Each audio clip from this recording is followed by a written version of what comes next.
Hello and welcome to Model Dads. Today we're going to have a sneak preview of the forthcoming plastic rural bases For Flames of War from Battlefront. The rural plastic bases are a logical extension to the urban range released a couple of years ago. Designed to be compatible with the entire Flames of War range, each base has a number of holes to plug your figure's circular bases into. In the baggie you'll be getting 9 small and 16 medium bases on 2 sprues. That's enough to base up a typical Flames of War infantry company of a company HQ and 2 combat platoons with a few bases to spare. Let's have a closer look at the 2 sprues. The first sprue, which I'm going to call the wheel frame, contains 8 medium bases and 7 small bases, sculpted to represent the passage of wheeled and tracked vehicles. Casts are clean and crisp and require no further work once separated from the sprue.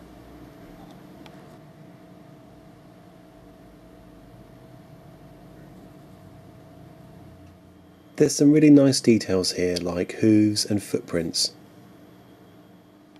There's even the plugs to match if you don't fill up using all the holes. The second sprue, which I'm going to call the wooden frame, contains 8 medium-sized and 2 small bases with a range of trees and fence sections. The remains of shattered trees are sculpted onto the bases themselves, or directly on the plugs. Also included are some freestanding branches and fence sections to be plugged directly into the bases themselves. There's a little flash on the branches, but nothing a quick scrape with a sharp craft knife won't solve. Unsurprisingly, Battlefront's most recent releases make for the best fit, with little work required for figures straight out of the blister.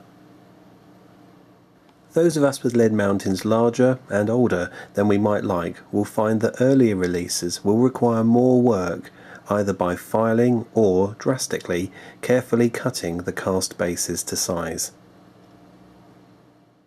If you are using other manufacturers' figures, you'll experience more or less problems depending upon their bases.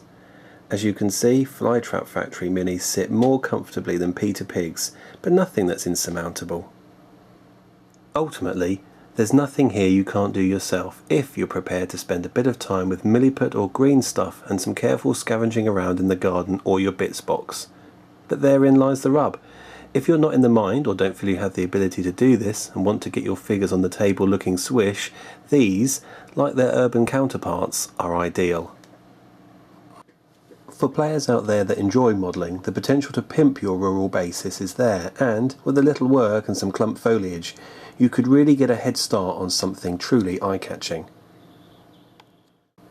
Currently, there's no retail release date for the rural bases, but from Thursday the 6th through to Sunday the 16th of June, players that pre-order the new D-Day compilation will receive a complimentary set free of charge. Now that's got to be worth a look. Thanks for watching.